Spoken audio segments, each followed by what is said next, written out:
বার্ষিক পরীক্ষা 2024 যারা অষ্টম শ্রেণীতে পড়ো তোমাদের ইসলাম শিক্ষা পরীক্ষার প্রশ্নপত্র আজকে দেখাবো। এটা একটা স্কুলে পরীক্ষাটা হয়েছিল, এই প্রশ্নটা তোমরা দেখে নাও। একটা স্কুলে এই প্রশ্নটা অলরেডি পরীক্ষা নেওয়া হয়ে গেছে। তোমাদের সাথে কারোর সাথে মিললে অবশ্যই কমেন্ট বক্সে জানিয়ে দিবা যে মিলছে কিনা।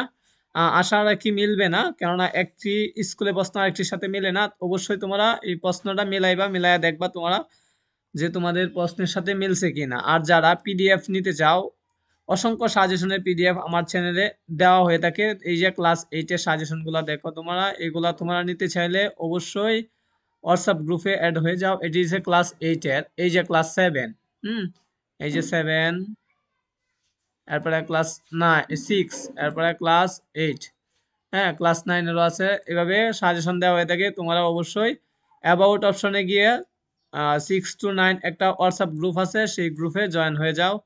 ওকে, তোমাদের এমসিকিউ এসে থাকে 15টির জন্য 15 মার্ক, এবং একতায় প্রকাশ আসে 10টির জন্য 10 মার্ক, 25 মার্ক। এরপরে তোমাদের জন্য প্রশ্ন আসে 5টি প্রশ্ন উত্তর দিতে হবে, 5 করে 25 মার্ক।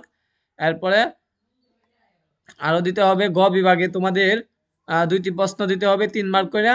সো এইভাবে পরের গুলা 5 মার্ক করে 4টা প্রশ্ন দিতে হবে, এবং 10 মার্ক করে 5টা প্রশ্ন উত্তর দিতে হবে। এভাবে তোমাদের উত্তর দিলে 10টা প্রশ্ন 10 মার্ক করে 5টা প্রশ্ন উত্তর দিলে 50 মার্ক। এভাবে 100 মার্কের পরীক্ষা হয়ে থাকবে। অবশ্যই তোমরা প্রত্যেকটা পিডিএফ এর সাজেশন পেতে চ্যানেলটা সাবস্ক্রাইব দিয়ে রাখবা। সকলকে ধন্যবাদ।